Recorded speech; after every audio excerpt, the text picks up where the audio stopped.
So I'd like to go ahead and call the Rockland Fire Protection District Board of Trustees and Special Joint Meeting of the Rockland Fire Protection District Citizens Review Committee to order. I have myself present, Trustee Bernstein is absent, Trustee Anderson is here, Treasurer Snowblin's here, and we have Mr. Brian with us today. Others in attendance, each of you can go around the room and for Brian's sake, state your name. Start with you. Chris Johnson. Don Russ. Teresa Yakes. Bill Measley. Got you. Brian O'Connell. If you don't know me. Wayne Spath. Tim Flente, I'm from south of the tracks. Heather Brown. Yeah. So am I. I'll give you a second here, Brian. Well, they'll be in the minutes, right? You're doing the minutes? I usually do it off the video, but yeah. That's fine. Okay. Just so, I didn't know if you were. no, I just like to know who the players are. Okay. No problem. All right. That being said, we got rise for the pledge of allegiance, please. I pledge allegiance to the flag of the United States of America and to the republic for which it stands, one nation, under God, indivisible, with liberty and justice for all. All right. I was saying that much slower.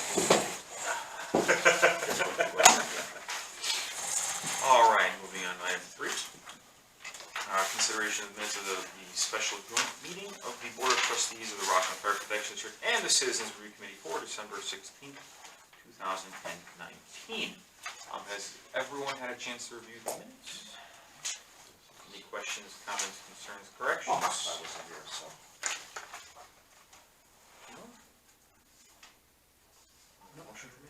I'll make a motion to accept the meeting, accept the minutes as read. I'll go ahead and second that. And we'll just do a voice vote. All those in favor say aye. Aye.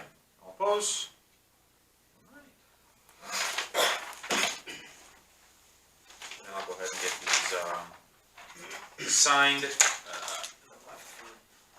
Amy to sign when she gets back and file those. So Trustee Bernstein's not with us. She's feeling ill, but under the weather. We do have a quorum with both the board and the Citizens Review Committee, so we can proceed. All right, public comment. The district allocates time for those individuals who would like the opportunity to address the fire district trustees on any matter not listed on the agenda. Each person addressing the trustees is asked to limit their comments to a maximum of 3 minutes. Anyone take advantage of public comment? Moving right along. Agenda item 5, discussion, Ryan's memorandum in the Village of Lake Bluff proposal. Brian, I'll give you the floor. Yeah, Amy had sent me an email. She said she had this item and asked me if I'd be comfortable discussing the memoranda. There were 2. The memoranda I did when John Kelly and I and John Modolinsky did an assessment of the proposals that were put forth by both Libertyville, Lake Forest, and Lake Bluff separately. So we did that, and I got a copy of the packet, and I looked through the packet. A lot of the information in my packet came out from handouts from the special meetings of May 8th, 2018, and May 10th, 2018, which was at, May 8th was Lake Forest, Libertyville, so that was at the Lake Forest High School, and the May 10th was Lake Bluff, and that was at the Lake Bluff Elementary School. And they had handouts, but frankly, the handouts that were more useful were the Lake Bluff ones, so they were included in Memorandum 1, and they formed a large part of the factual basis for the comparison. But the memorandum, essentially what the board asked the firm, myself, John Kelly, John Modolinsky, to do was to do an assessment of the 2 proposals. So we did that, and that led to the first memorandum dated May 14th, which compared 3 options. The 3 options. Option 1 being a status quo, do nothing, just keep going as it is, and then option 2 was the Libertyville Lake Forest, and option 3 was, the Lake Bluff. So we did that. Subsequent to that, and that was, the date in that memorandum was May 14th. We brought that back to the board. We shared that with the board. We discussed it with the board. The board directed that further discussions go back. They weren't satisfied with elements in both proposals. They said, go back and talk to them. So they went back and talked to them. Now, this is me. I went to a few meetings. I didn't go to a lot of them. Grum went to some. Rogers went to some. I think you went to some too. I thought you went to somebody south. Anyway.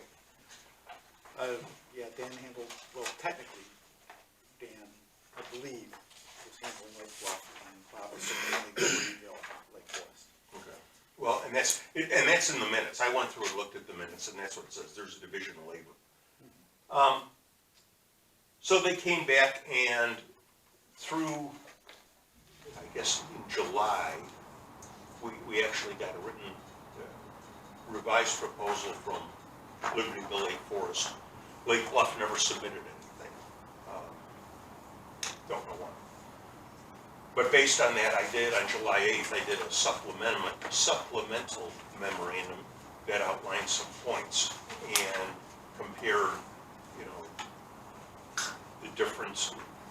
the differences in the 3 options. And so we had that. The board took that into consideration, and it was the board. Attorneys don't make decisions. Attorneys make assessments and give the board the information. The board makes the decisions, and the board made its decisions. I mean, my recollection was that one of the major concerns that Trustee Rogers had with the Libertyville Lake Forest was the cost involved, and he kept hammering that point home pretty hard. And service levels. With Lake Bluff, it was clarifying the costs, but it was also, the service levels. Although they were a little closer, there was still service levels going to it. Given that they had only POCs, I understand that it's changed now.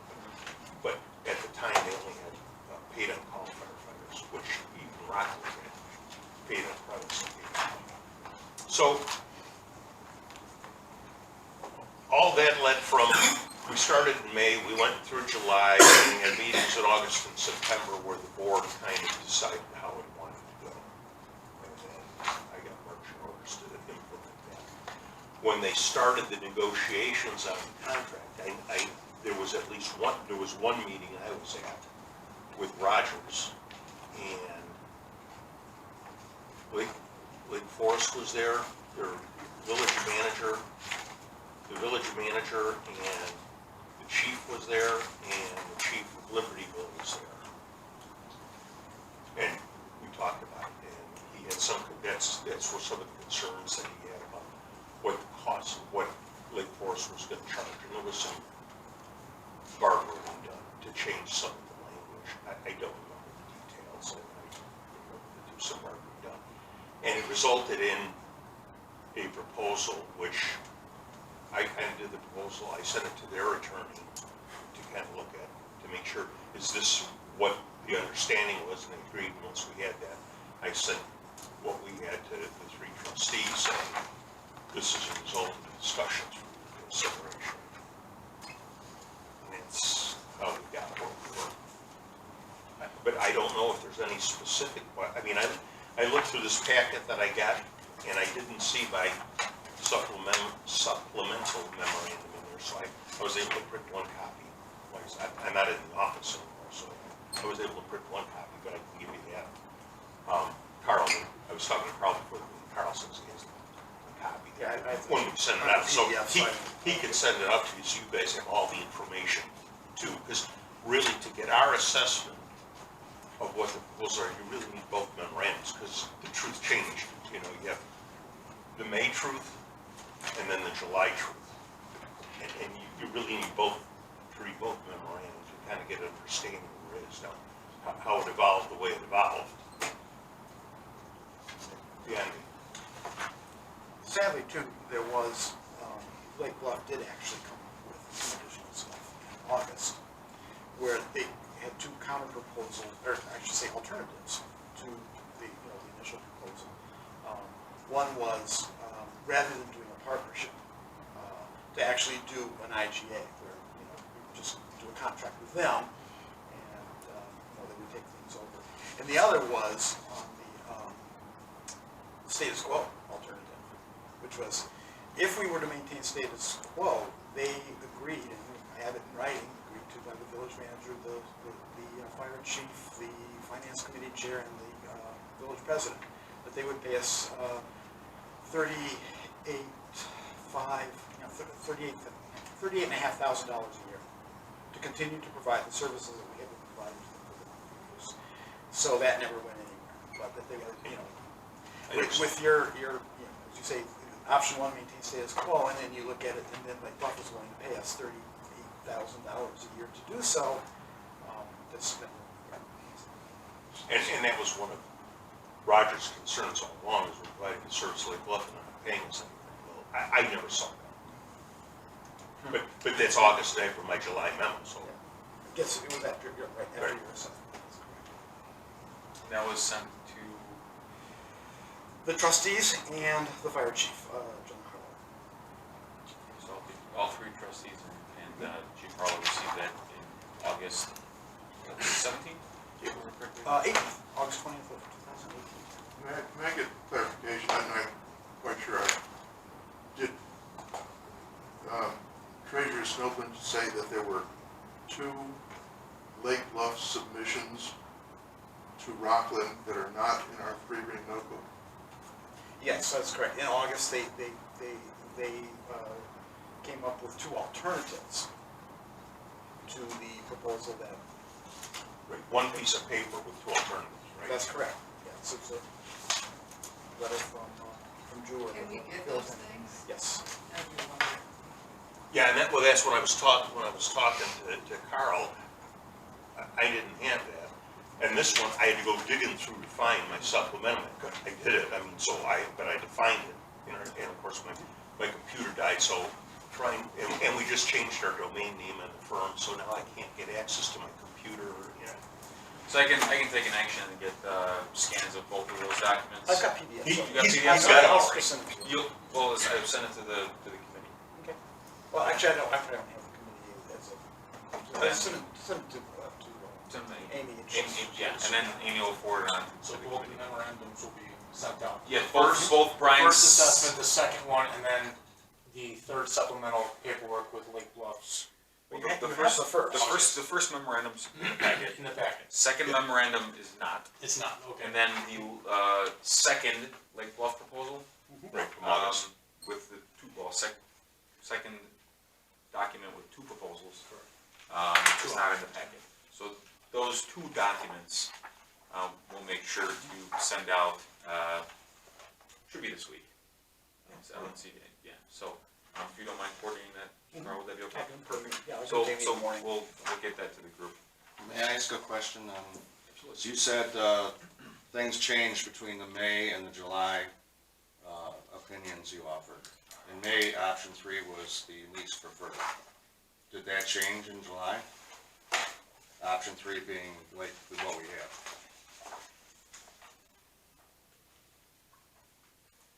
I gotta refresh my recollection, I don't Okay. remember.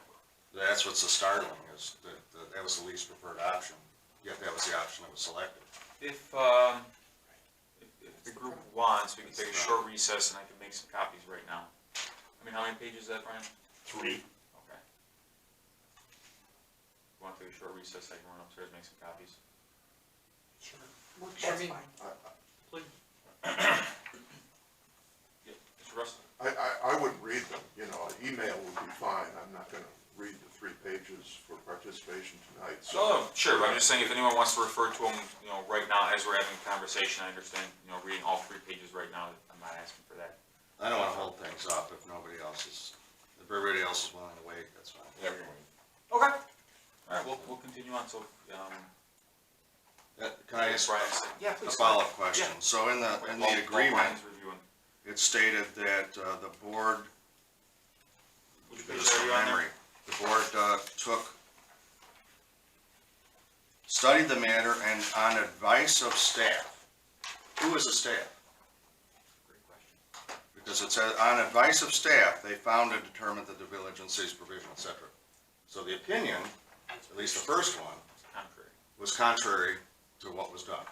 And yet they said they did what they did on advice of. Correct, that's also part of the reason why this committee is in existence, is because that information or those studies that were mentioned, were performed, aren't in the district's records. Right. 100% correct. And in fact, in my memorandum, it really doesn't, unlike the first one, which said, here's 1, 2, we evaluate 1, 2, and 3, is for reasons stated below, and it goes through looking at the 3 concerns: cost, response, and sustainability.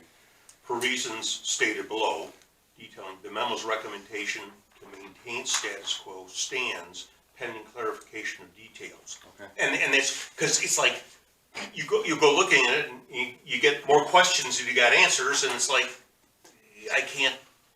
we can't tell you. But status quo. Obviously, We're still they had, in order. and they had that in hand. Oh, yeah. Before they, okay. Oh, yeah.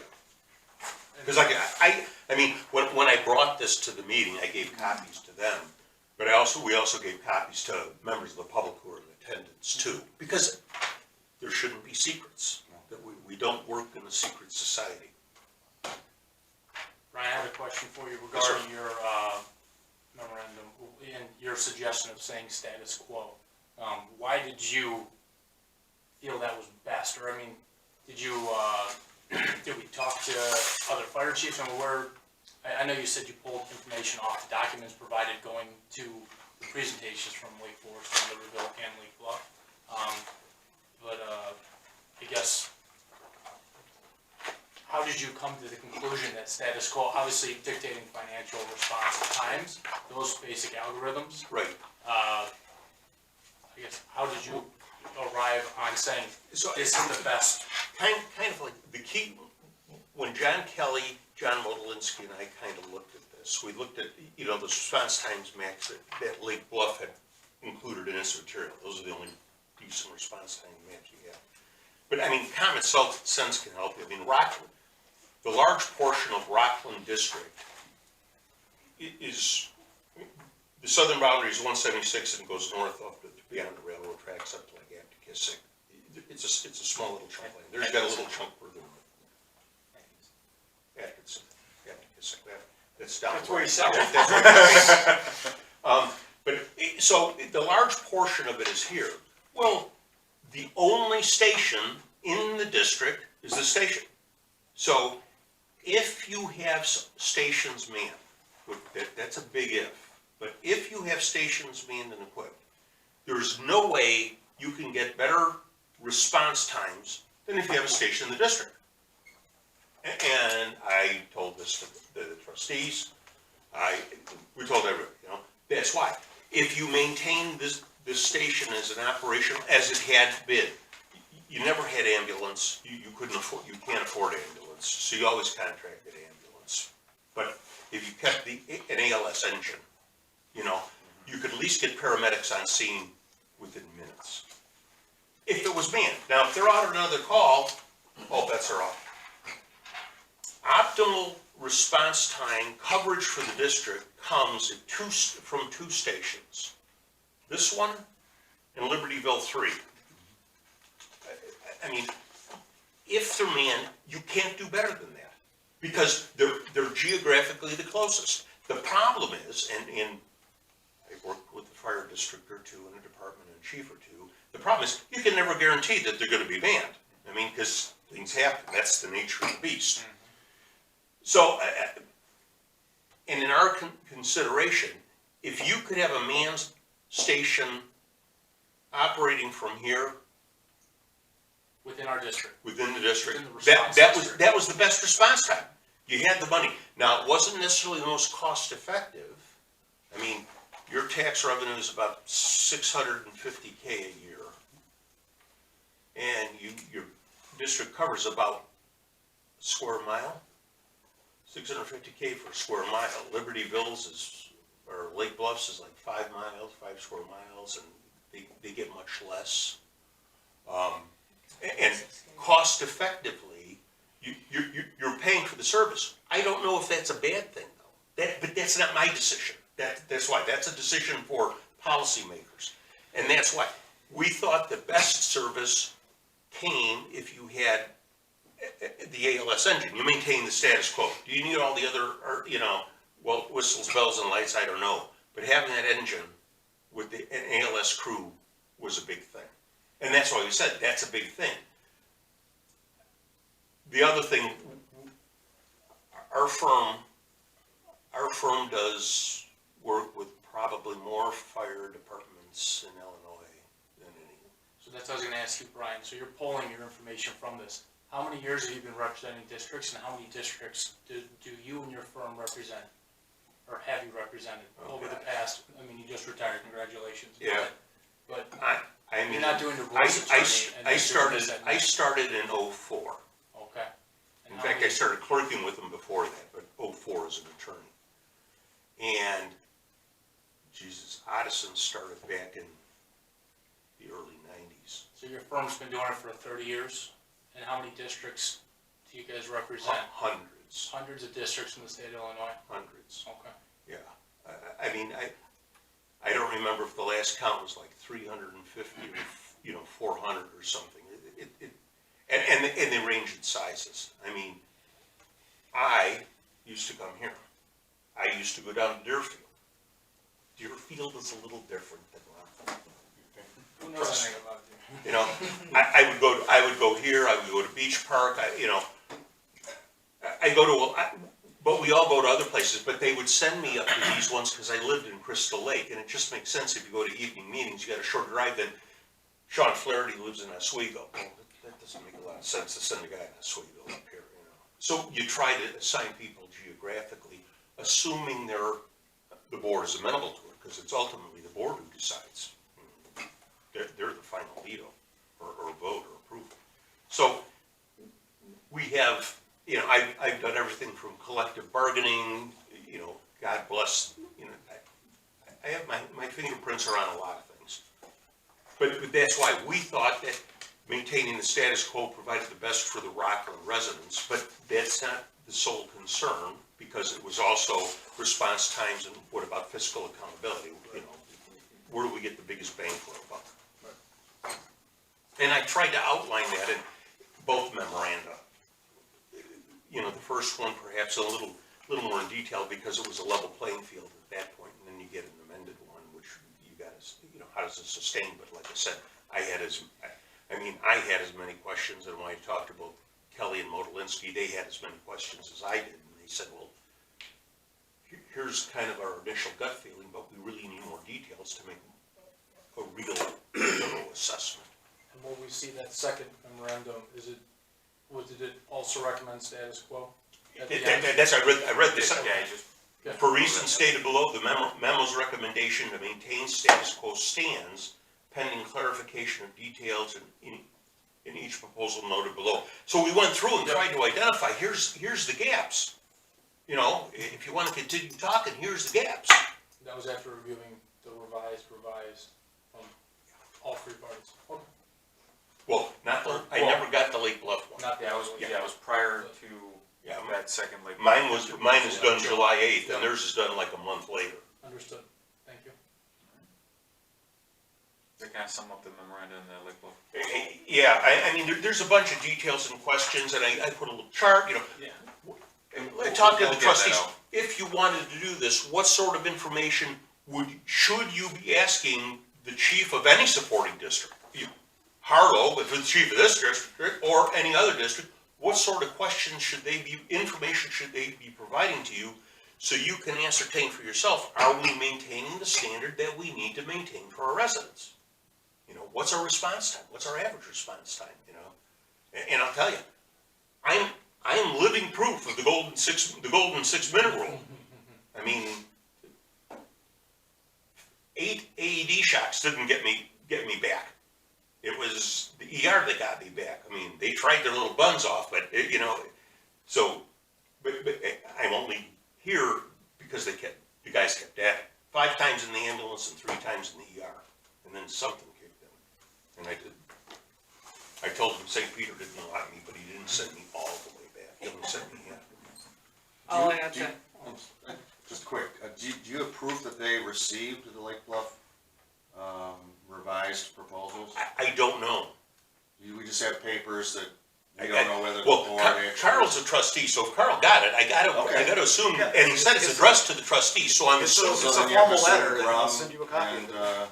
They chose to not. Roger's got it as well. Right. Okay, that's interesting. On the concept, and this is kind of on the idea of where Brian was talking on response time. I believe the studies out there show that after 4 minutes for a cardiac event, your chance of survival decreases by 10% every minute. So we went from an approximately 3-minute response time here in Knollwood to, if you're south of the tracks, to 8 to 10 minute now response time. And in fact, some of the stuff is even greater than, Response time for ambulances? yes, now, yes, we Or first on did scene. not have Say an first on ambulance, scene, we had an First on ALS scene. truck that would respond and stabilize the patient until the patient, or until the Libertyville ambulance would arrive to transport. We weren't allowed to transport, but we had ALS services. My response time wasn't an ambulance. My response time was a Crystal Lake copper, who, when people saw me go down in the parking lot at the Jewel, screamed, and he or she, I still don't know who, came over and started CPR, and I had busted, the teeth went through the lip, there was blood all over the place, God bless that person, whoever it was, but apparently within minutes of the event happening, they started CPR. That must have been a bloody mess, because facial wounds bleed like a pig. So, it isn't necessarily an ambulance, but No. having a trained paramedic or EMT sure helps. Because you're not gonna spaz out. I mean, you're accustomed, you're trained to deal with it.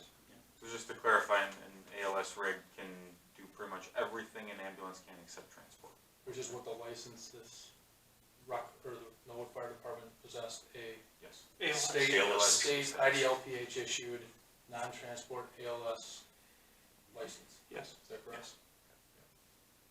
And that's why, you had good service, and while we were working through this, keep the status quo, and let's figure it out. There may be a better way. The IGA with Lake Bluff, there may be a better way. This whole area up here, like I said, we go up to, we work up in Newport, I work in Beach Park, I did some work for Newport, this whole area up here, a lot of departments could benefit from some form of this functional consolidation, not real consolidation, but functional consolidation. Let's share services. Because how many engines do you really need? Well, if I'm here and I have a station that's a half mile down there, do we both need a ladder truck? Probably not. So it's like, what do we really need to provide service for the area? That type of thing. But those are tough questions, not only to think of to ask, but then go get the data to try to answer. And then we'll even complicate it further, because you have places like Rockland that have POCs and POPs. You have places like Lake Bluff that have POCs only. Then you have Liberty, Lake Forest, and Libertyville that have full-timers with unions. Oh my God, I mean, there's labor adventure just lurking there. Not that it's insurmountable, it just takes time to work through that. And that's why we maintain the status quo and work through the issues. Okay. So That was probably enough of a tirade. Very informative, Brian.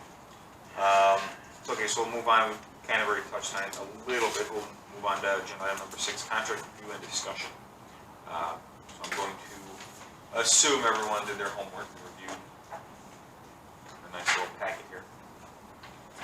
I'm not exactly sure what trustee Bernstein had planned for the review and discussion, so I'll just kind of open it up to the rest of the committee. Any questions, comments? Any place in particular that we would like to start? Well, I listened to the tape, or whatever you want to call the audio file here. Yeah, that's good. It's a couple agenda items ahead of that, but we can touch on it. Too. And in it, they were talking about the very, but, proposed, idea, and Rogers, I believe it was, it's hard to keep track of who was talking on the thing at times, but, Rogers was talking about, he thought it was too expensive, their initial proposal and stuff. And yet, when you review what we got, it seems like it's at or above what was originally proposed, so, and with the contract, I'll even go so far as to say there's very little that talks about standards, we just talked about response times. Well, if they show up in 20 minutes, because they're kind of busy or, having coffee time, or they're not leaving, having coffee and donuts somewhere, and we'll get to it, there's nothing to hold them responsible for poor service. We're just obligated to pay, and there's nothing in there that really talks about service, Well, levels of On service. page 1 of the agreement, as close as you get is, the district board has the power and it is its legal duty and obligation to provide as nearly adequate protection as possible. Yep, somewhere it says to the best of their As ability. nearly adequate. That's pretty vague. That's meaningless. It's taken right from fire. I know, Yeah. But beyond that, there's no. No.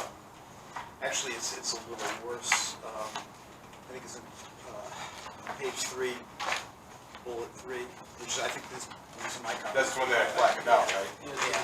That's Best of their ability, Yeah. Well, it's best, to the best of their ability, and as reasonably and as operationally practicable, provide services on the same basis. If you go and look at the Highwood contract, it just says, we will give exactly the same service to Highwood as we give to Highland Park. End of story. Right here is, we will, when it's convenient for us, try to do so. And interesting, just a little point, is that last part of that about as reasonably and operationally practicable wasn't in the first draft. That got stuck in at the very end.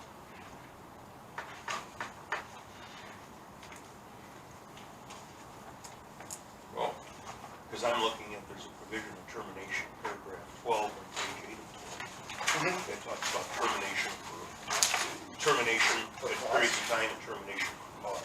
Yeah, the termination for cause also was, that was one that I found very odd when it says, from my experience, and I don't pretend to be one of those, but, my experience as contracts and vendors in my prior business life, termination for cause didn't breach of contract. I mean, something's really bad, and this is, you can terminate for cause if you give us 2 years' notice. Termination for cause is intermediate. 2 years' notice. The problem that any contract, any service provider by contract, if you're a municipality, you want to do this, the problem you have is, okay, we're going to do this, we're going to accept this obligation. Okay, you're going to pay us, we're going to accept this obligation. Okay. Well, in order to do this, I need to hire 2 people, 2 additional staff per shift. Right. How long-term is the term of commitment for hiring full-time firefighters? Forever. 55? Yeah, forever. So, one of their concerns is not only are we gonna have to make an investment, a long-term commitment for personnel, we may need equipment, we don't know. Well, you certainly need turnout gear. If you're gonna bring in additional people, you need turnout gear. So you're gonna have some amount of personnel, some amount of equipment, small equipment, and perhaps even large equipment. I never got in that discussion, but I raised the point of, look, if you don't provide the service that you say you are to Rockland, like you do to Lake Bluff or Lake Forest or Libertyville, they deserve to have it out. You can't hold their feet to the fire forever. And they counter with, look, we're making a multi-year commitment. And what is our budget? Our budget is a year in advance, year and a half in advance, 2 years in advance. Cities are worse. They have different budget law. Cities are worse, but they're at least that. So they say, not only do we have to make this commitment, we have to make the fiscal commitment for this period of time. And so, after some discussion, everybody kind of agreed that 2 years was an amenable period. Still, I have a problem with that because this is a termination for cause, not a termination because we found a better offer. Totally understand why in a contract like this, both sides need assurances that as long as things are going properly, that one of them won't bail on them. But termination for cause is a very specific thing. It means basically they broke the terms of the contract. If they broke the terms of the contract is over. I don't have to wait 2 years. I mean, if they have those concerns, then don't breach the contract.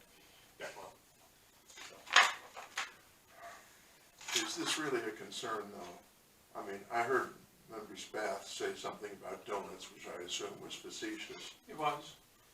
You know, we don't really think that these guys are gonna say, oh, don't worry, it's just Knollwood, finish your sandwich, we'll go when you're ready, right? The reason that I am sure that we're getting the same service that people in Libertyville and people in Lake Forest are getting is because it's Libertyville and Lake Forest who are answering the calls. You are correct in that response. However, we're farther away. The only station Station 3 is it, I believe, that can provide the level of service that we had is Station 3. Lake Forest is much farther away, and that's assuming they come out of the, Station 1 there on Deer Path. If they have to come out of the one farther south there, 12 minutes, is not unreasonable. They've got train tracks involved there. All of the stations have train tracks. Well, that's true, yes. So we don't get the level of service that we had. I don't care what Libertyville and Lake Forest has. I want what we had. Right. Like Brian, my daughter has had a cardiac event. There was timely response, and because of that, she's here today. But if you're talking 12 minutes, I can guarantee you that I wouldn't be as happy about it. She'd be dead. I guarantee it. 10 minutes and she would be dead. Her response time when she had this event was under 3 minutes. Well,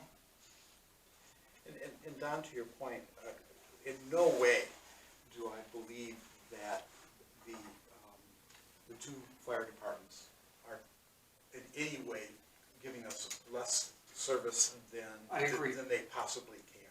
That's really not my intent. This is a contract, which is a legal document. I don't think this contract has proper protections for us. Do I believe their intent is absolutely the best? Yes, I do. Without a doubt, I believe that they are doing everything they can. But I think a contract, it's just due diligence. The contract should have addressed things like service levels and allowed us to have the legal rights that we needed to have to protect ourselves. Or some kind of quality assurance. just, You know? yeah, service, response in general. If I say, I'm gonna give you a new car, but the car's got 50,000 miles on it, you think, well, wait a minute, I'm not getting the same thing that I think I'm getting. We're not getting what we thought we had. We're certainly not even close to that now. Is that more true south of the tracks than north? Yes. Because Libertyville 3 responds north of the tracks. That is correct. Unfortunately, Lake Forest is supposed to respond south South of of the the tracks, tracks, which has a much longer response time. absolutely. Does Libertyville 3 back up Lake Forest Yes. south of the tracks? Yeah. They back each They other do, up. yes. Yeah, there are times where Libertyville 3 is out on a call already, in which Lake Forest would take the call. So yes, they absolutely back each other They up. back each other up on an automatic response or upon request?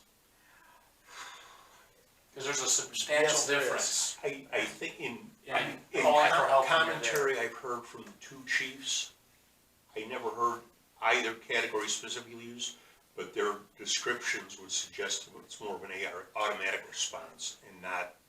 I believe it is, And isn't either. it's somewhat complicated by the fact that they use two different dispatches. Wouldn't that depend on the call?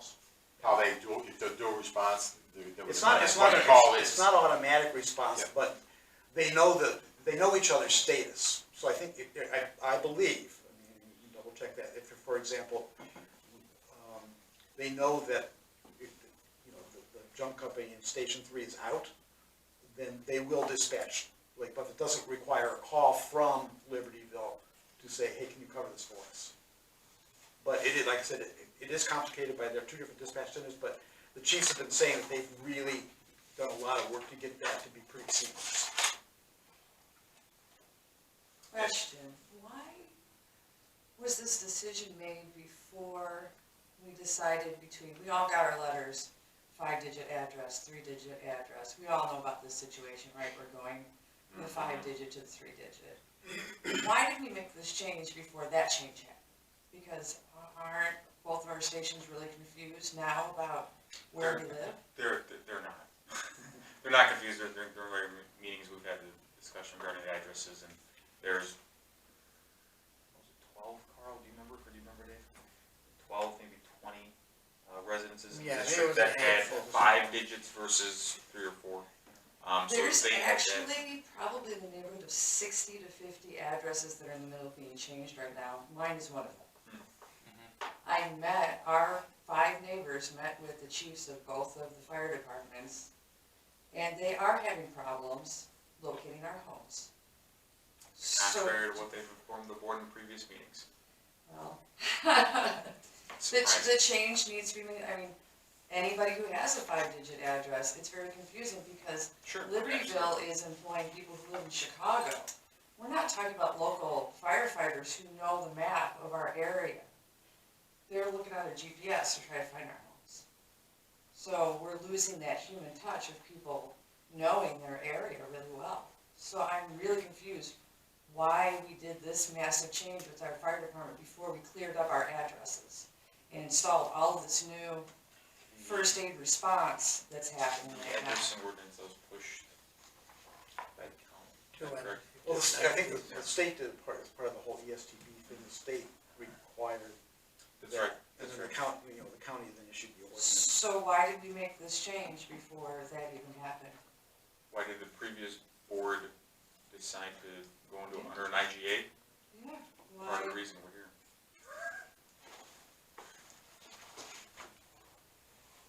That did not come up in any discussion I've done with them. That, had no bearing on it. I don't believe I certainly was, I don't believe that that was on our radar screen. Right. So I don't think that was on That just the came up radar from a screen. while ago. They've been talking about it for 2 years, changing the addresses. They tried doing it about, I don't know, 15, 20 years ago. Yeah, for sure. And the department, I was a big part of that, asked the county not to do it with us. Because it wasn't just us, all unincorporated areas Yeah. throughout Lake County had to switch to a 5-digit number. Yeah, We didn't because we asked the county not to make us do it, because we were used to those numbers. right, We're not here anymore. right. But they've been talking about the address changes for at least 2 years.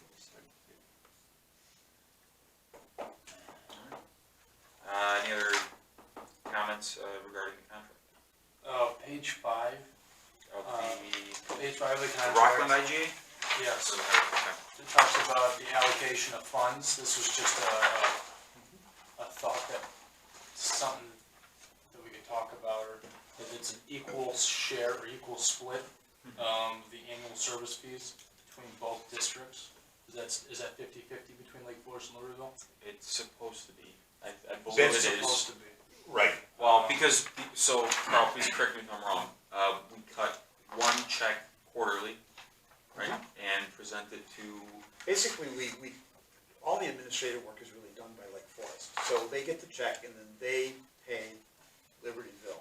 An equal share. right. That's our And- understanding. And that's what it says, it's a 50-50, and that was a representation. To make it simple for administration for Rockland would cut one check, and they elected to have that check go to Lake Forest, and then Lake Forest would assume the responsibility of sending it's the 50% that was due to Libertyville. So we cut one check, then they cut one check, and everybody was happy. But that is split. So we're clear, that's 50-50 per the contract, both per the city contract. and, both city and village, as were referred to in this contract, both get 50-50, even Per- split of the money. Correct. My question next to follow up with that is, what are our response numbers south of the tracks and north of the tracks?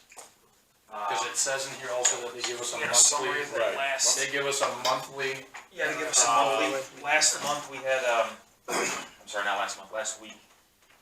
We got the yearly update.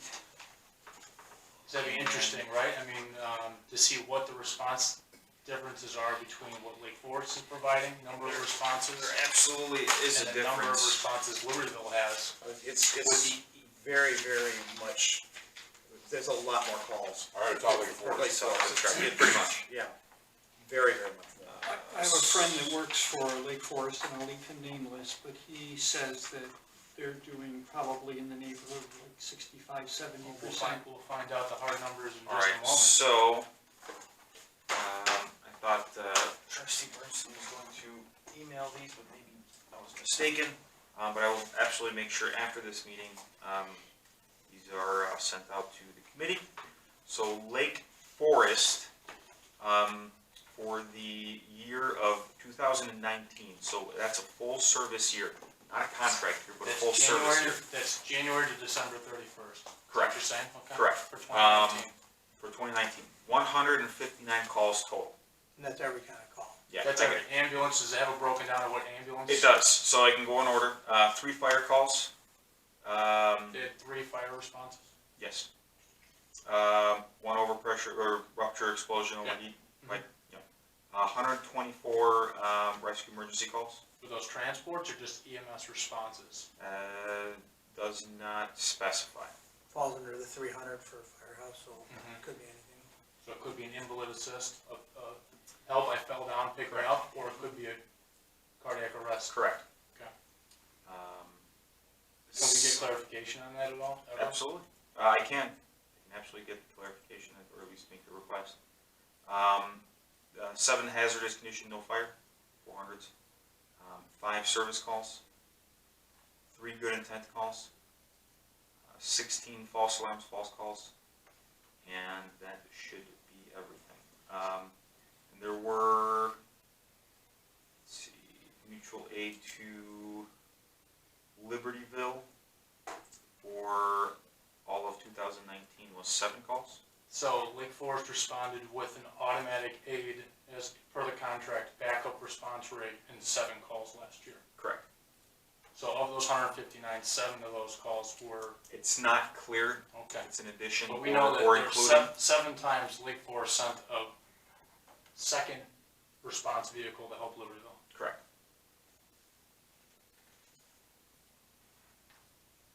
How about Libertyville for 2019? Libertyville for 2019, total calls 69.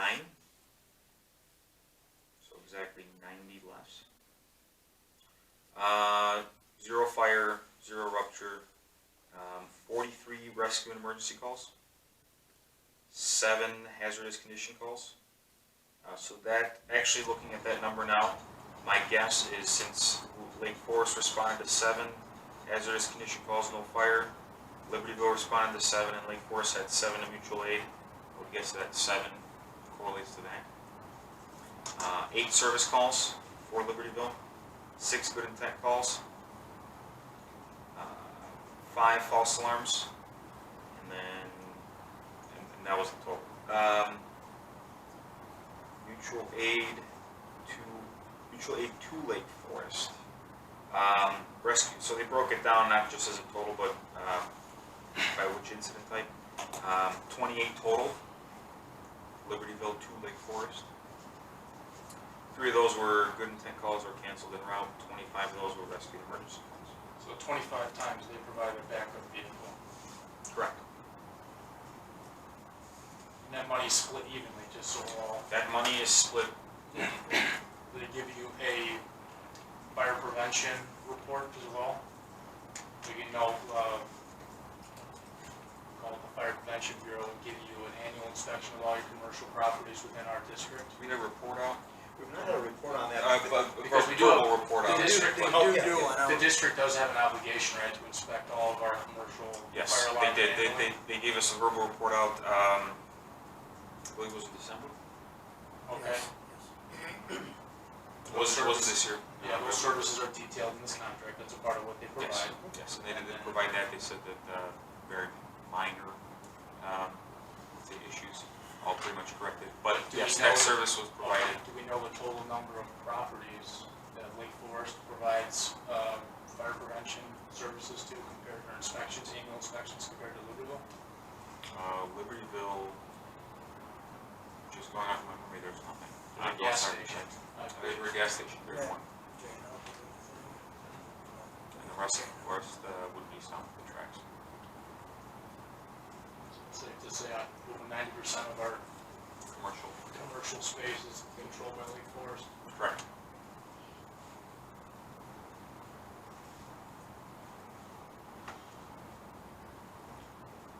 So that's quantity of responses, it's not response time, you know. No, that's just a number. Response time, there are some numbers, let's see. So we'll go in the same order, so Lake Forest, And this is also on the website? it should be, these reports should be on the Rockland Fair Protection District website. Regardless, I'll send a copy of, or make sure you guys have a copy of this, but they should be on the website. Same number, same report, everything. Lake Forest overall. So let's see, there's not an overall time. They've been pretty consistent from what I recall over the previous report outs. 6 minutes, 35 seconds from alarm to arrival For Lake Forest, for Lake Forest. 649. 6:35. And Libertyville, let's see. So Libertyville, they gave us an average for December and then also for 2019. For December, from Libertyville was 3 minutes, 52 seconds. The average for 2019 was 4 minutes, 18 seconds. I mean, that's safe to assume most of those are coming out of Station 3. Did they give you a breakdown on how many times Station 3 did not handle a call in our district and it was handled by a different station? They don't give that report. They don't.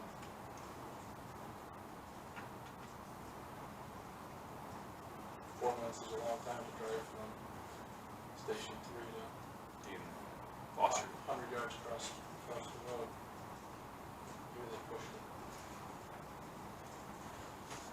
Okay. Any other What was- questions, comments? Please, yeah. So I'm just wrapping my head around. No, this. no, it's all right, yeah, take your So, time. what was, this is probably directed more towards you, trustee Snowden, is what was our treasurer? sorry, Former trustee. Whatever. Starts with a T. What was 2019's, I guess our fiscal year hasn't ended yet. What's our projection for total monies spent to operate under the contract? That's coming up. If you, okay. So do you want to address that down, or I was gonna roll it into our It 200? rolls right into 7, so unless anyone else has any comments or you need to wrap your head around something else, we'll move on to agenda item 7. Yes, yes. All right, moving on to 7. Carl, the floor is yours. Right,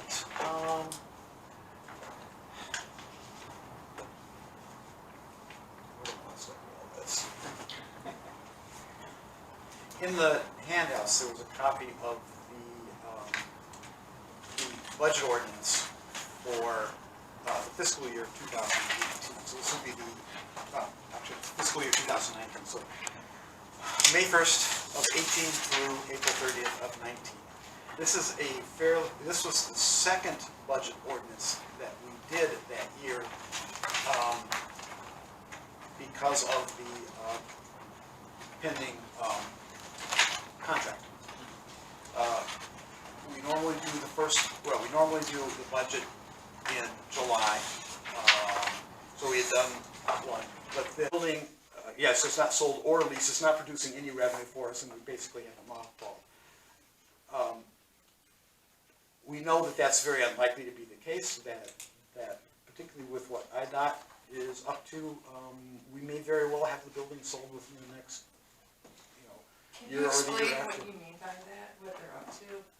well, yes, as I think everybody is aware that IDOT has for years said they want to reconfigure the interchange out here. They really, I guess Governor Pritzker actually arranged for funding for that to happen. So now they are actually, instead of just someday, they're in planning phase. They've told us that, they've released documents on their timelines on this, and they just say that they have budgeted and will acquire these properties this year. So, I know you're working with them to see, so that could, that could mean within this year or the next fiscal year, we may no longer possess this. Did they declare them under eminent domain? We don't know how they will go about it. I mean, ultimately, they certainly could. Yeah. Typically, they do. One of the attorneys in our office does work for IDOT for that. Okay. And I asked them about this, and essentially, that's what they do. Is How do you determine valuation when you? there's two valuations in this case. You have a fire department, and the first valuation is real simple. You're buying a piece of commercial property of X amount of square foot, and the building is this, and this is, they send an appraiser in, and the appraiser says this is the value of the land, and that's what the state of Illinois is gonna give you. And who pays that appraiser? The State of state Illinois. State of Illinois. Because you gotta go to court, because it's eminent domain and all that. But in this case, it's not only we're buying this piece of property, but in this case, there's a second form of reimbursement that comes called like a relocation reimbursement, and this is something when this first came up 8 years ago, 10 years ago, whenever, I told the board then, I said, you get on there and tell them, you're taking an operational fire station and you're gonna move it. And they need to understand, you just can't take an operational fire station without having an operational fire station somewhere else.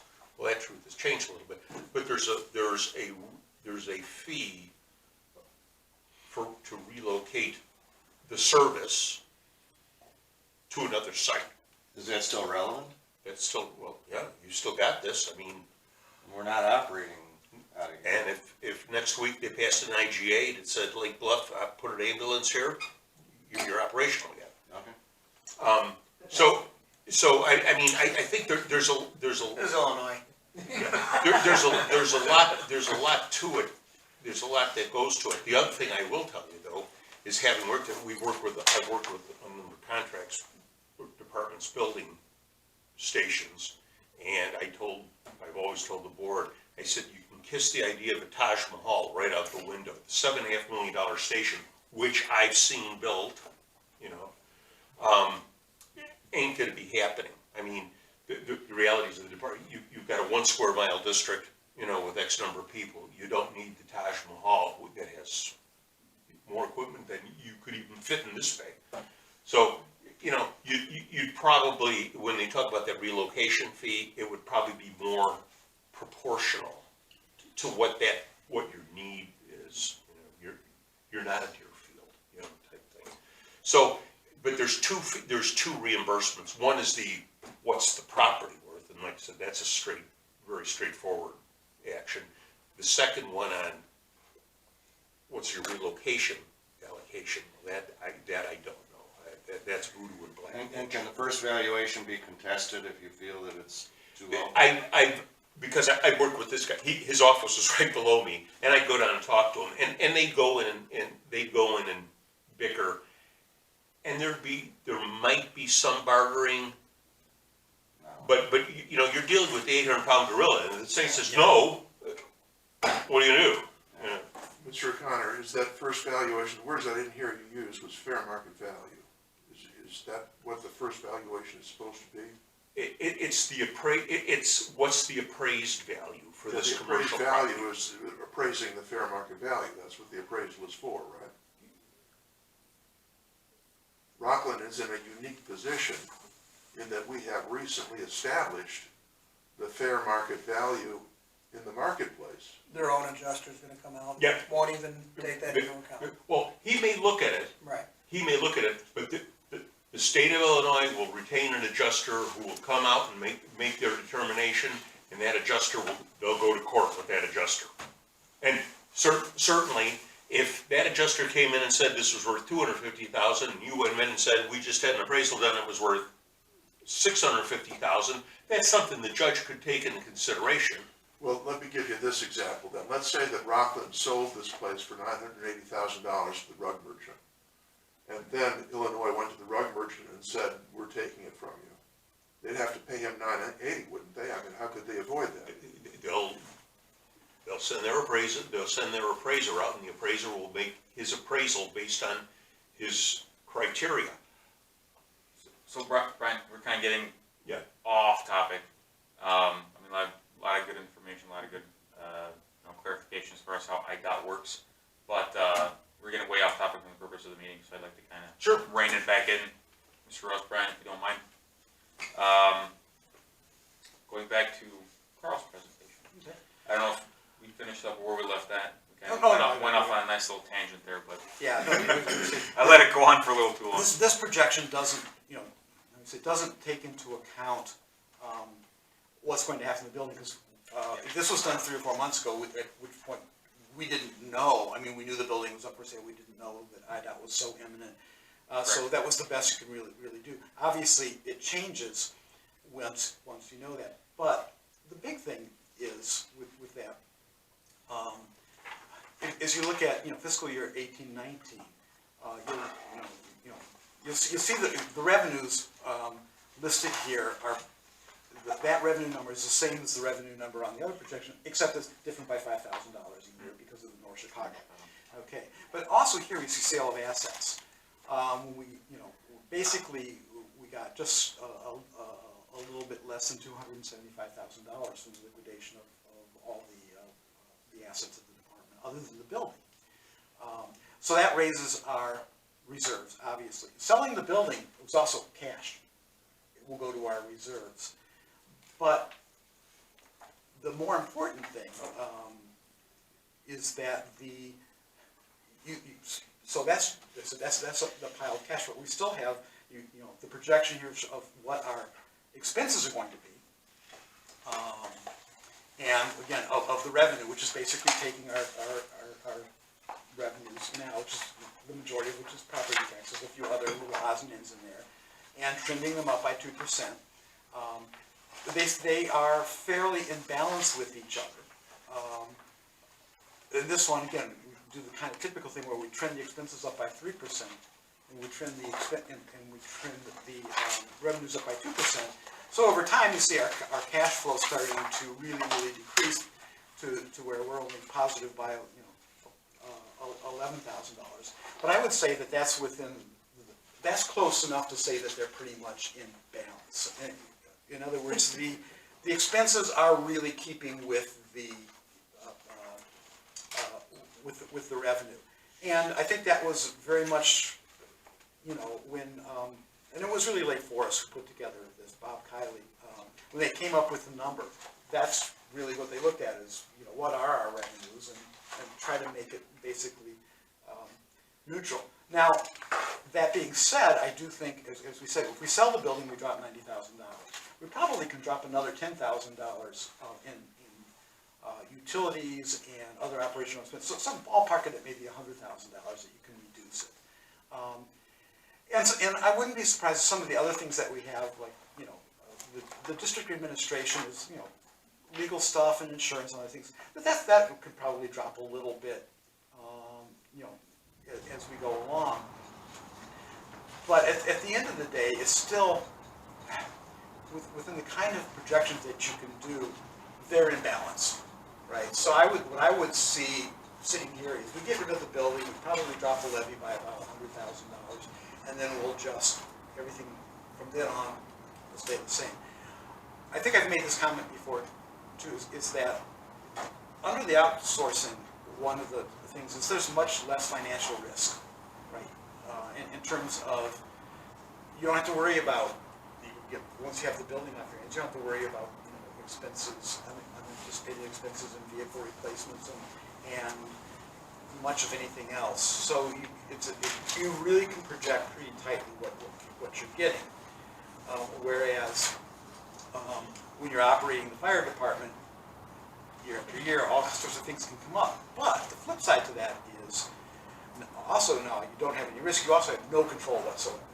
I mean, it's a contract, you pay this, and there's some terms in the contract that are a little scary about, well, they might decide that, they'll get together and meet with us and maybe we'll raise the rates. It doesn't really address how or what that is. So, but you really don't have any control at all. There's nothing you where before, with an operational fire department, and particularly with a very good chief, which we had, if we had a budget for things and you want to replace some turnout gear, you want to do some things, but if you had a vehicle go south on you, you had some $25,000 of expenses, they could defer maintenance on stuff. They could do. There's a lot of control, so we could continue to have a balanced budget because we would expect to spend this, but they would defer things when necessary. So a little bit more financial risk, a lot more financial control. Not much financial risk, no financial control. So those are just two differences in the model. Not saying one's better than the other, but the one thing I would say is when you look at this, the outsourcing doesn't actually really save any money. The building would have been paid off in 2024. That money goes back to the taxpayers. Now it's likely to happen maybe 3 years earlier. That's something. And maybe another $10,000 could be knocked off. But as you saw on the other studies, particularly if we're getting $38,000 from Lake Bluff, actually we would be reducing the levy even more so. So this is, I said, the service levels definitely decline, but the cost, it really doesn't save us any money. And I would contrast that with the Highwood contract, which was in there, where basically Highwood, the cost that Highland Park charged Highwood is about 50% of what Highwood's operational costs are. When you look at ours, it's if you take the building out, it's like 90%, 95%. That's not a bargain. I mean, that's my personal opinion. Mm-hmm. So that is the analysis that was done. Like I said, it was a few months ago, so we have a little bit better insight on some things. But I think the main thing is that with this, we're not. There are people who say, "Oh, this is going to drive us. This will cause us to go broke." No, I really think it was priced to be neutral, with the building being the thing that really. So it's kind of just recap. The current IGA expenses and revenue pretty much stay flat At 3%. at 3%. Which, And once the building's paid off, that 90,000 would go back. Yeah. Following tax year. Yeah. Um, And if it's sold, obviously, it will happen sooner. Sure. And it could be as much as 100,000. Less financial risk, right? As far as budget control or any other or financial control, there's none. There's very little financial risk. Like I said, you know what you need, right? You're not responsible if something, but once you get rid of the building, Yeah. you're not responsible if the vehicles break. You're not responsible. It's not your vehicles. Yeah. In And aren't we, I'm sorry, but aren't we responsible for paying into maintenance of something that's taking care of our needs? Aren't we gonna have to pay in towards that maintenance? if they have a catastrophic, if all the engines on their trucks break, we're not paying anything extra. Yes, but won't we, because we're contracting their services? Well, Won't they- indirectly, In hopefully they're using the money that we're paying for their services to upkeep, and do maintenance on vehicles. Yeah, in the But- contract, there's no way for them to pretty much throw on, hey, all of our engines blew up, we're gonna need another $100,000. The way the contract's written, they can come and ask. You can come and ask, Right. but there's no obligation for us to pay. There appears not to be any obligation. So And the board would have, you all as board members would have control to say, no, we're not doing that. The other thing too is these are two municipalities that operate fire departments, so their pockets are deeper in the sense that they have more funds to draw from, right? If the fire department, has a real big budget increase for a particular year, they can offset that possibly in other parts of the municipality. where obviously a fire protection district does one thing and one thing only, so. And then to recap the previous projection, again, pretty much 3%, expense increase, 2% revenue increase. Again, it stays pretty much flat, no kind of jumps one or the other. Same mortgage payoff and levy decrease, difference of $5,000 in revenue, but it's also not including the proposed 38.5 Right. from Lake Bluff, which could have reduced the levy by a little bit more sooner, No, right? so Okay. you're using 3% as an increase, but doesn't the contract say it could be as much as 4%? Five. Well, I mean, that's on the catastrophic thing, but No, well, what they'll do, the way the contract read, you guys can change it if the CPI is less than 2 or less, right? They take their operating budget and split the difference with a max of 5. So if all their engines break and the roofs leak in all their stations, right, no, their budget goes up 40%. but prior to that, it says They the half the difference. fee will not increase by more than the CPI or 4%, whichever is less. Yes. So in theory, it could be 4% Right. if we start to see Correct. inflation. It could be, but the thing is, our ability to increase the levy is controlled in the exact same way. In other words, we can raise the levy only as much as the CPI.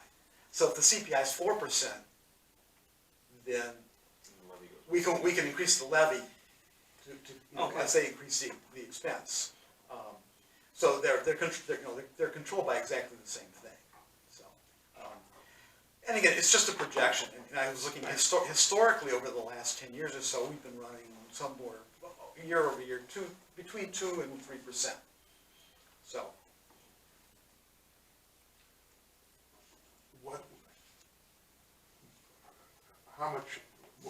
What's the value of the mortgage that we have outstanding? Do you know that? Not off the top of my head. I mean, if we sell the building for that $1 million figure, is our equity in the building $300,000 after we pay off the mortgage? Or is it more or less? It's more. It's more than that? So, this projection contemplates that we would incur the occupancy costs and the mortgage payments, which add up to some $700,000 in the category called building expense, in addition to foregoing $300,000 or $400,000 of equity that we could realize if we sold the building. Isn't that $1 million of double counting? Why would we hold on to this building if we have the contract? Why would we own a large, empty, idle, $1 million building if we don't have any use or need for it? Why is the paper district, as you coined it, why is the paper district burdened with $1 million unnecessarily? So, Mr. Russ, I'm kind of bringing you in line here. You're going and asking questions that aren't pertinent to the Citizens Review Committee because it's specifically related to the sale of the building. Well, I think it is, though. The question is, what was the Rogers Board looking at? The Rogers Board was looking at this. And this said that the paper district, if you add up all of the years post-transition year, is $500,000 more expensive than the continued operations projection. But if you subtract that $1 million swing for the building, it's $500,000 less expensive than the continued operations. That's what the Rogers Board was looking at. They were looking at a projection that said this is the cost for the IGA, and the costs for the IGA include $1 million burden from the assumption that we would keep this big, idle, empty, useless asset rather than realizing the $1 million. That's what the projection said. And You know, if, we're cord cutters, okay? We don't, you know, Comcast is like $100 a month, right? We don't pay that. We have, Netflix for $15, and we have Hulu for live stuff like football, it's $20 a month. So, on the one side of the scale, we've got $100 for Comcast, and on the other side of the scale, we've got $15 per month plus $20 per month, so that's $135 on this side of the scale, right? No, it's not $135 on this side of the scale, it's only $35. Because if you're a cord cutter, you don't continue to pay Comcast. Unless you're getting your internet service, where's your internet How are you service gonna falling get there? your Netflix? The internet service is equal in either case. We already have the TV sets that I'm making, I'm talking only marginal cost here. The point is that if you have an IGA, you don't continue to pay Comcast. Why do we keep the building? Why is the cost of the building reflected in the so-called paper district? It's not, you know, paper district, that's, you just collect tax money and you pay the IGA. There's no use for the building. That $1 million should go to the taxpayers. There's 756 households in our little district that have paid $1 million and are for nothing, for a big empty idle building. Isn't that poor stewardship by the Rockland board to have $1 million asset idle? Why don't we sell that asset and reduce the levy by $1 million over this period from fiscal year 20 through fiscal year 28? There is a sign outside that says it's for There's a sale, building so if still you for wanna sale. spend $1 million and buy it, I'd say go for it, you know? Well, let's remember that we had a $980,000 offer that was. And it was just that, it was just an offer, and it was a bid that was accepted by the previous board, and it did not go into a contract. Right, I don't know why it didn't go into a contract. He says he has the money. In the Tribune story recently where he explained why he was getting cold feet, he said the very existence of the Citizens Review Committee had chilled him. Oh, that, I believe you absolutely And in any misinterpreted case, if we that, don't sell but- it to the rug merchant, we'll sell it to Illinois, and maybe it won't be $1 million, but it'll be something, it'll be a fair amount. Eminent domain isn't robbery. But Don, as far, I mean, this projection, trying to make it clear, this is the state we are in now. I don't know when the building was going to be sold, so I couldn't really predict it, but I certainly expect that it will be sold, in which case that, you know, that changes this, right?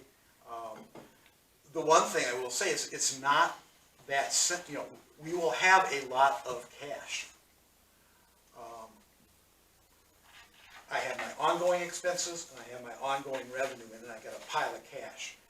I can't just reduce my revenue, reduce my levy, and start deficit spending down that cash because of the way the tax cap works. Once I spent that down, I'm screwed. I cannot ever bring my levy back to where I need to be a budget balance, or to be a balanced budget without going to referendum. So we have to get creative in how we get that money back to the taxpayers. It's not real simple. So it's safe, That is correct. so it's safe to say your projections here were done on a worst case scenario, because unlike calling Comcast and canceling today, we can't sell a building tomorrow. Because I know there's plenty of commercial real Well, estate. no one's gonna buy it anyway. Projected Well, forward, who's gonna buy it? Look at the commercial real estate market and know it already. How long's Colonial Liquor been for sale? The Remax building, Right. it's been years. This is unique, it's a fire station, we're not selling a convenience store. And then throw in the It's fact built that for- IDOT's probably Well, going to. and it, yeah, that probably deters a lot of purchasers. All purchasers. Well, now we have one, it's called the state. All right, good. Any other comments? I'm a little confused. Can we talk about how this sale was able to happen without any of the taxpayers weighing in on the situation, other than attending meetings? The sale or the agreement to? The contract, The how did this contract. contract come to be? How did that happen? There was a series of public meetings. Right, and there was a series of district meetings, Right. a proposal was there, and it was debated by the board, and the board considered it, and the board approved it. The board did, at that time, did not take into consideration Right. realistically what the public wanted. They did what they, Because this is what my neighbors are asking me. My neighbors are asking me, how did this happen? They wanna know, they're asking me to ask you all. Long and short of it, in really simple ways, the board decided to do it. politics. Well, kind of like, I'm assuming you're kind of finalizing the process. Okay, we're outsourcing everything. We no longer need this. Let's just get rid of all the assets. And it was just the final part of the complete project. And so are you running the same way? Are you, do you If have the we- same ability as the new board? Same ability, sure. But But now are we running the same way? I'd say no, is because we're having these meetings with, you know, members of the community trying to involve you. To do what though? Because I'm still unclear with the mission, what is our end game here? So we're reviewing everything that happened that led to this, Right. okay? Taking all that into consideration. And what the board would be looking for from the Citizens Review Committee is to see what we have right now, being the IGA, seeing what other options are available for service, going through those options, reviewing them, and seeing what the best fit is for the district and the residents going forward. It is. Okay. That's the main goal. Making I mean, sure and- we're but- getting but- the services we're paying for. Yeah, but going through all this is important to see, you know, what happened and to get clarification and to document everything. So I know it's probably very confusing. You're sitting here, well, why are we dwelling on a lot of stuff in the past? And then really, I don't believe that's the intent, but all this information needs to be presented and reviewed and understood in order to, you know, continue the process of, like I said, reviewing what we have, reviewing what other options are there, if there's anything, any other surrounding areas that want to work with the district or have the capability of working with the district, or bringing equipment back or personnel back. I'm not saying any one of those is better than the other. That's why you're here to help us. That's a basic question, because this Please. is, have we had a lawyer review the contract to determine if it's voidable? Because otherwise, You had a lawyer involved in creating the contract. In fact, you had 3 lawyers involved in creating the contract, but if we're looking at options, our hands are kind of tied unless we can determine whether we can void the contract or amend it or something. And we do have to have conversations like the questions you've brought up then. So we can't negate some of these questions that we have, so we can move forward and be helpful, right? And that's, I think, Absolutely. what we all want to do, but what I'm really confused about is our timeline moving forward, because it sounds like this building could be gone very soon. Then what do we do? Then what is our role?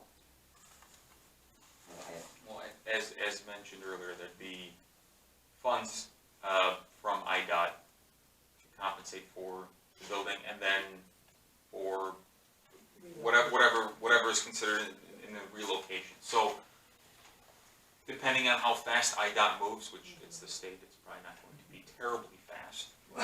I don't know, brother. I'm saying probably not. I'm not saying definitely, I'm saying probably not. The district would get funds, I mean, alright, so we'll go to the absolute extreme. Building's gone, IDOT pays X amount. The Citizens Review Committee makes a recommendation of, the money's there, bring back a fire department. Alright, we'll do a complete 180 reversal of what we got right now. This is a total hypothetical example, okay? If that's the case, the board votes on it and the money's there and there's a plan, that's potentially what could happen. No, regardless if the building's here or not. Does that make sense? Oh, yeah, because this land is not going to exist soon, it's gonna be a road. Yes, so this, Retention on yeah, Yeah. yeah, we're not gonna be meeting in. But if the contract's in place, that's idle speculation, because there's no reason to do it for Unless 10 years. 10 years or. Well, I mean, or you're gonna be at year 8. Or a 2-year, You give them 2-year Two-year notice. cause, notice. or don't pay the bill and they can terminate. If Right. read- There you go. Don't pay the 60 bill. Don't pay the Just bill, 6 they can months. terminate, and we can make a new Don't pay deal. the bill in 60 days, they have option to terminate the contract. And then fine of 6 months. So that's what I'd be looking at, what options do we 6 have months with is respect to the contract? 6 months is $200,000 loss for the facade, whatever. We can get- Yeah. But yeah, I mean, these are all hypotheticals, and That's we're not throwing a lot of stuff for out us there, to but talk about. hopefully that at least helps you understand a little better. Yeah, it does a little bit, because last time we met, my question was, what's our end game, and, you know, are we getting lawyers, are we suing someone? And we didn't really answer that question. My apologies if that wasn't clear last meeting. Yeah, it's just, So can I continue to, or can we talk about the financial stuff real quick, or just? Yeah, I think we're still on 7. So, do we have how many responses we had in 2018 and 17? That information, I believe Tracy Bernstein had, but, got it there? Do you have it? Maybe, it's a report that, again, I got involved in the lawsuit.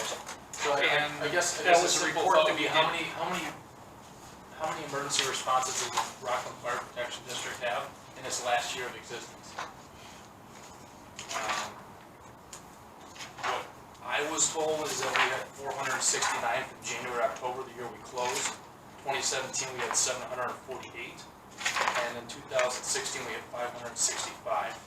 Now keep in mind, last year we had 228 between both Libertyville and Lake Forest. So, Some of that would it's conceivably auto take aid, into. yeah, I completely understand it's auto aid, it's not just responses within Knollwood. Yeah. But it's personnel Yeah, hired Lake- by the district. Yeah, personnel hired by the district going Lake Bluff, North Chicago, Lake Libertyville, Lake Forest, Forest. wherever. Yeah, wherever. Going elsewhere. So I guess what I'm getting at is that in 2019, we had 228 responses for a total cost of $591,000 is what your total expenses, that's contract, building, admin, your insurance, all that stuff, right? So that comes down to a response cost per every emergency call. Every time a vehicle shows up, regardless, just to pick up grandma off the floor or put a fire out, is $2,592.10 per response. And of those responses, we're getting either a 2-man ambulance from Lake Forest, 3-man ambulance from Libertyville, is that correct? Or whatever their engine is, right? 3 on Libertyville, let's call it 3 on Lake Forest. So we're at a response call, $2,600. In 2017, the year before we closed, our budget, our expenses was $615.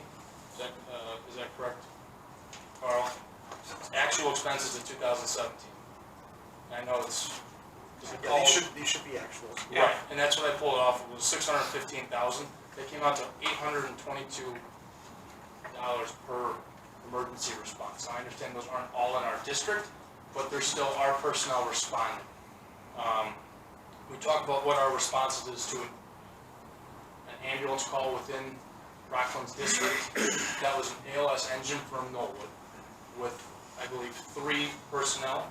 Yes, Is what it was, minimum, was their staffing minimum, and then 2 on an ambulance from Libertyville, actually 3, right? It was the same, the ambulance has stayed consistent for the last 4 years from Libertyville, if I recall. So, I mean, we're going from right now, 2,600 a call last year with 2 to 3 people, to the year before, we had $822 per call with 6 people, 5 or 6. Seems pretty skewed in my mind, in my eyes at least, and a pretty dramatic increase in actual hard costs per response, right? I mean, you just break it down in the simple metrics of saying, when I pick up the phone and call 911, how much is this phone call gonna cost this district? And last year it was 2,600, the year before that was 822, and the year before that, in 2016, was 1,100, was $1,107, and that was, the $626,000 to operate that year for 565 calls. You know, and again, same persons of responses. So just to keep that in mind, as we can talk about and rehash everything in the past, but breaking down the basic fundamental facts of what our costs were, and that's a measurable analytic of what we can compare of these responses. Now, the numbers are dramatic, right? Lake Forest and Libertyville are not honoring the response rate agreements that Knollwood had in place. So obviously the numbers are much less, but nonetheless, we're still, the cost per response that this district is incurring, regardless of the number of responses, is substantially more than what we were paying before. And then you could throw in the fact that at one point, Lake Bluff wanted to pay us, I think it was $38,000 to compensate for some of those 400 plus, you know, which would reduce your $800 thing to Yeah, I mean, seven something. Right, I mean, at the end of the day, 40 grand out of a $600,000 I budget, know. right, a drop in the ocean, but it still helps, right? Yeah, It makes, puts oil into things. it's a good faith payment, right? But, Yeah. nonetheless, I mean, just looking at the basics of the financial aspect of what we have here is, pretty shocking. Not to mention the number, the reduction in manpower that shows up to our homes in this town when we pick up the phone and call for help. Right. Because I'm gonna tell you, I think any one of us would pay $2,600 if we need an ambulance for life or death for ourselves or one of our loved ones, you know? To show up on time. And then throw in And that's the the other thing response too, I time. don't know the response times. I mean, that's something that'd be really interesting to look in the old firehouse reports and see what was the average response time. Not for an ambulance, because we can't change the ambulance. The ambulance is always gonna be the same, because we don't have an ambulance in our district, never have, never will.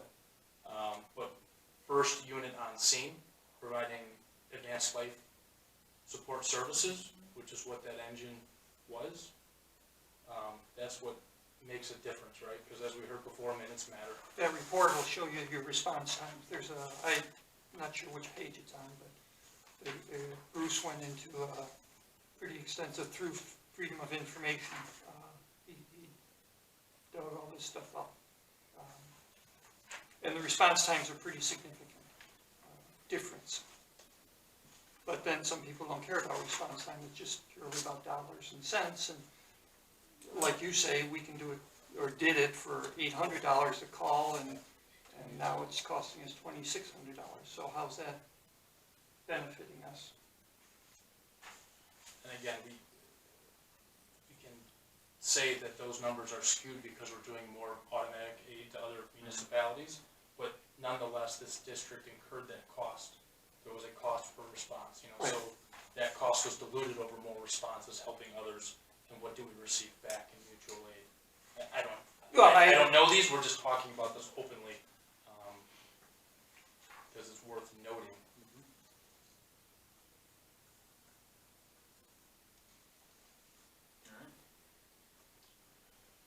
I think Member Crumb's sentiment is probably widely felt throughout Knollwood in the sanctuary. They say, well, we had the previous board that took an action, now we have a new board, can't they take an action to reverse it? And the answer, I think those people should understand, is that the new board has inherited something that the old board did not have, and that's a contract. We're in it's a 20-year contract, it says CPI, like all long-term contracts do. You know, I don't see, I understand, in looking at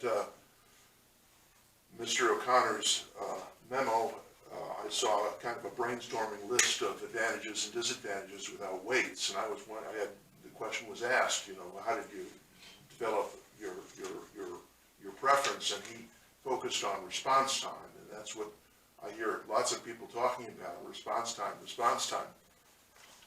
I don't know what can be done about response time, given that we have a 20-year deal. You know, if we built a little ambulance shed or something to get a paramedic on scene prior to some other department doing a transport or something like that, seems to me that would be kind of redundant. You know, I don't know why we would, why it was ever contemplated that we would hold on to this white elephant that we're sitting in today. You know, I think that the people who are frustrated that the board did so, I mean, it was a duly constituted board. You can call it politics and dismiss it, but it was a board that was duly constituted, it made a decision, and it's bound to the current board, because we've got a contract. And you can't just throw out the contract, you know, this idea of just hire some lawyers and void it, that's. That's an idea of the question, but yeah, Yeah, I understand what you're saying. So, I don't know if it's a I just wanna underscore the point I made before. I don't think we have any business owning a firehouse. I'm sure that's gonna damage response time. As Mr. O'Connor said, it's better to have a paramedic stationed right in the middle of Knollwood than it is to wait for somebody to come up from Lake Forest, but that's the contract. That's what we've got. I don't think we have any business owning any real estate. Sure, This I mean, is a just- paper district. Sure, just because it's what the board was handed, or it's what we've got, doesn't necessarily mean it can't be better, or there aren't better options available. So that's why we're Right, here reviewing I'm this. sort of anxious about the one option that Member Grum asked at the beginning of our first meeting and has come back to now, saying, well, what's the Citizens Review Committee doing? Are we trying to fire up anger so that we can motivate the community to get behind a giant lawsuit and tear up the contract? I don't. Well, I just clarify that that's absolutely not the case. Right. So, And if that's not the case, then we really, as a matter of stewardship, shouldn't have a building. Shouldn't be spending for both we shouldn't keep paying Comcast for cord cutters. You know what, that is a moot argument at this point, because of the IDOT situation. Who are we gonna sell it to? it is, I mean, regardless of if there's a buyer that still wants to take the risk with IDOT, or that IDOT is the buyer, I mean, the building's not going to be here. Right, if we So- can sell it to the rug merchant, then that would be fine. If not, then it He gets doesn't sold want, he anyway. doesn't want this. Yeah, guy. so I mean, both, either avenue, still the end result is there's no building. Right, there's no building, we shouldn't have one. Sure. So I I'm saying don't think we shouldn't, there's any argument there. I don't know that we should have, Well, because we haven't yeah, explored this that. building, my apologies, you're Yeah. correct. This building, Brian, what's the NFPA standard for response times? 6 minutes. 6 minutes is the NFPA standard. Is this, and this is where, sir, that we're kind of differing on you saying response times don't matter. There's a national standard that states that this board may have an obligation. Well, I don't know, but I don't know how it's written. The National Fire Prevention Association establishes those standards as response times, and it says the goal is 6 minutes. Okay, there's places in western and central and southern Illinois, It's not they're not gonna get anywhere near that. But in a 1 square mile, But ideally, district. you'd like to have it within 6 minutes. When they talked about the golden 6 minutes, there's two components to that. It's a 2-minute, from time of notice to leaving the station. Firefighters in the middle of the night are sleeping and they do need time to get up and get dressed and 60 geared up seconds. and out. But that same, if we allow 2 minutes for them to get from wherever they are to the vehicle and out the door, we allow 4 minutes to get from the door to wherever they're going. And that's kind of where that 6 comes in. It's not a hard and fast rule. If you don't make the 6 minutes, you want to go as fast as you can. If you can make it in 5 minutes and 55 seconds, great. If you make it in 4 minutes and 55 seconds, great. But 6 minutes is what they kind of call the golden 6 minutes. That's kind of what they use as their. so it is safe to say that 6 minutes, that NFPA standards, that 6 minutes is kind of a very strong standard that a lot of contracts, including the Highland Park, which has several maps detailing response radiuses, you would say that those response radiuses are built off of that NFPA standard. Correct. And in fact, that's what the Lake Bluff studies that I used were based on that. Because it's the only thing you've got, and that's kind of a function of distance and travel and how fast you go and all that. So we know Libertyville meets that standard, right, with their 4 minutes, their 4 minutes and 18-second response average, but Lake Forest fails to meet it on year 1. Does our current board, I mean, the contract doesn't see any accountability, we have no recourse other than saying, please drive faster? That's one of the problems with the contract in general, is there is no standard as to what they're gonna provide us with. And this also kind of reflects what I'm talking about in terms of the map changing, when they install this first response equipment that they're going to be installing soon. That there's gonna be a change that they're gonna have to adapt to. So if we're already seeing long response times, and then we're putting something that's a new system into place, and we have to give it some time for them to figure it out, all the new software that they're gonna have to deal with, I don't know if Libertyville even works with software, I know Lake Forest works with some, but suddenly they're dealing with brand new equipment and how to find our homes. So I think that's gonna affect response time too, over the next year. So and also on top of, another question is, the state has now said that we're no longer doing the plowing, right, for Knollwood. This is an issue that we're gonna have to deal with. So how do we get our first responders into our Knollwood area when maybe it's not plowed? That's another question too that I have. So, I don't know, I'm throwing it all out there. Perfectly fine. Yeah, one of the other, well, it's probably worth just bringing this up, that one of the other things that was going on during this had to do with Lake Bluff and Lake Forest. And I think that there's some relevancy to this, in that Lake Bluff has always gotten their ambulance service from Lake Forest at quite a premium. We used to get our ambulance service from Lake Forest, and at quite a premium, because the method that they use for calculating cost, in a nutshell, basically, instead of, they would look at the total number of calls and how many were your calls and how many were Lake Bluff calls and how many were their calls, and come up with a fraction then to charge of the cost. But the cost they were charging wasn't the cost of running the ambulance service, it was the cost of running the fire department. So it was just too high. And that's when we went to Libertyville. And so, Lake Bluff was kind of stuck with that. Lake Forest really wanted and made an offer to Lake Bluff to take over their fire department. They really thought that Lake Bluff was not going to be in a position to do otherwise. But from my understanding, that Lake Bluff perceived that Lake Forest's offer was somewhat heavy-handed, and they were very unhappy with that approach, and rejected that in the road that they did, which was to move from being paid on call to being paid on premise. We play into that because we used to provide them service, and they knew that we would no longer be able to, and they were really kind of between the rock and the hard place. My understanding was that in Lake Forest, dealing with us, part of it was they could, if they won the contract with us, then that would almost force Lake Bluff to have to go with them.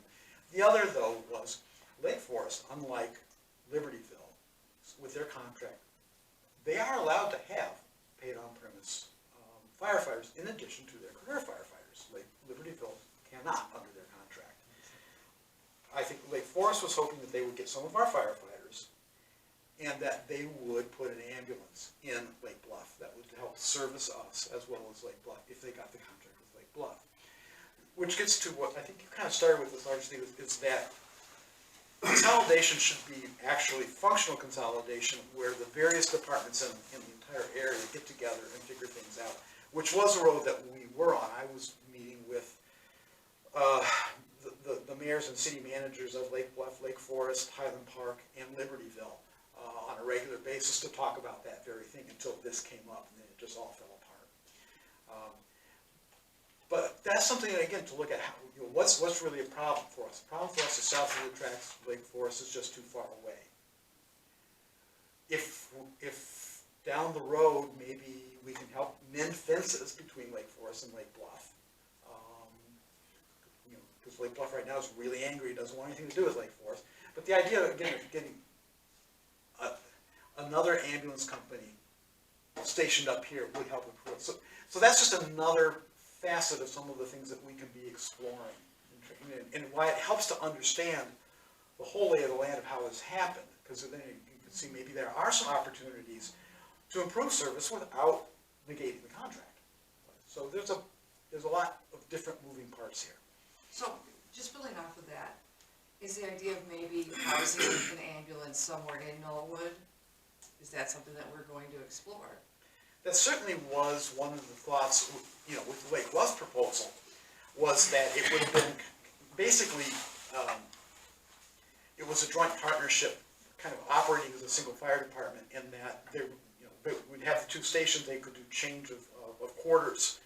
So, depending on historically when calls are strongest in one place, that's where they would put you know, the people and things, so they'd have that flexibility to move around. So, Can we somehow be that mending of the fence by, I don't know, I think we can do the best we can, but that's a tough gig. I mean, there's a lot of history there. Nothing you can do. well, no, I mean, I guess my question is, if we're all talking about response time, we're most worried about an ambulance service. And I know perhaps, I mean, we know this building's going away, but is there some property where we could house an ambulance or something? I don't know all the technical terms or anything, but I guess that's what I mean about mending a fence. Can we be a solution? Who cares about the dynamic between Lake Forest and Lake Bluff, really? I mean, if they're never gonna like each other, then they're not, but can we provide a solution? Yeah, that's I think Lake Forest would be amenable to doing that, to having an ambulance up here with paid on premise support. That's the only reason However, why I think maybe owning a little bit of land might not be a bad thing, and maybe nothing as big as this. But the something issue with small. that though is that I think they would entertain it, but it has to be cost effective for them to do it. Right. I don't think they can do it with the revenue that we are paying them now. However, if they can, Lake Forest is trying, Lake Bluff, they haven't been able to pull the trigger right now, but they're trying to start their own ambulance service.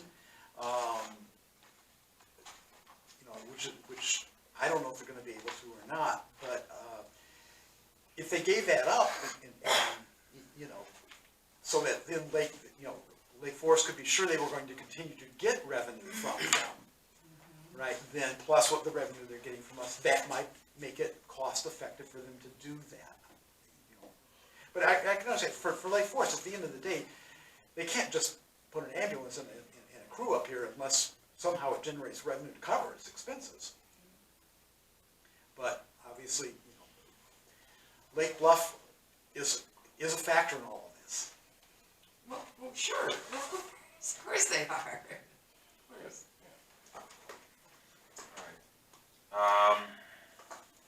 Moving on, so, I just wanna get a, idea from the group, we're getting close, we're getting to 2 hours now. Would we like to postpone agenda item number 8 to next meeting? And talk about, then go to 9 and possibly adjournment, or is everyone really fired up to talk about the audio that, from kind of what I'm hearing, is that some couldn't listen to it? So yeah, there's few of us that have not listened to it. Okay, Because of technical so could I make a motion, Brian, to, Just so with the concurrence of the board, you're gonna table that item for consideration at the next meeting. okay. How So yeah, can we get, because I'm one of the, one of the ones Really that just didn't work, work an Find a high schooler and he'll get it to work. I'll look into that to see if there's another way of, maybe if you do a sound file that can be shared. yeah, What is it, what was it, like a WMA file? yeah, I don't remember, is this I was just just happy audio it got to work, not that I can tell you how I did it, but. that board action? Yeah. Oh, no, the Attorney General required it. I didn't find out. Could it not be uploaded to like a media sharing website like YouTube? Yeah, but make it private, so you Sure. would have to gain Or- access. It's FOIA information. Yeah, so it- Yeah, the wouldn't Attorney matter. General said it had to be released. So- For which one? I just have to be. For private. the meeting that they said was improper. In January? January 2018? That's released, that's public, Yeah. that's So, done. okay, so I will, look into uploading that either on YouTube or some sort of media sharing website that's free and public, and you can just click a link and listen to it, as long as you got headphones or speakers, so you don't have to, Throw your your computer out there. Yeah, that's a bad idea. Okay, so with the consensus of the board, I'd like to table, item 8, until the committee's next meeting. No votes, nothing like that, Brian? No, you just We're good. announced action is tabled, you're deferring action until the next We're meeting. deferring that to the next meeting.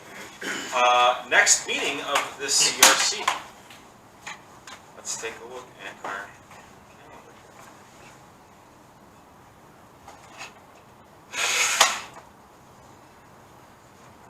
So let's see.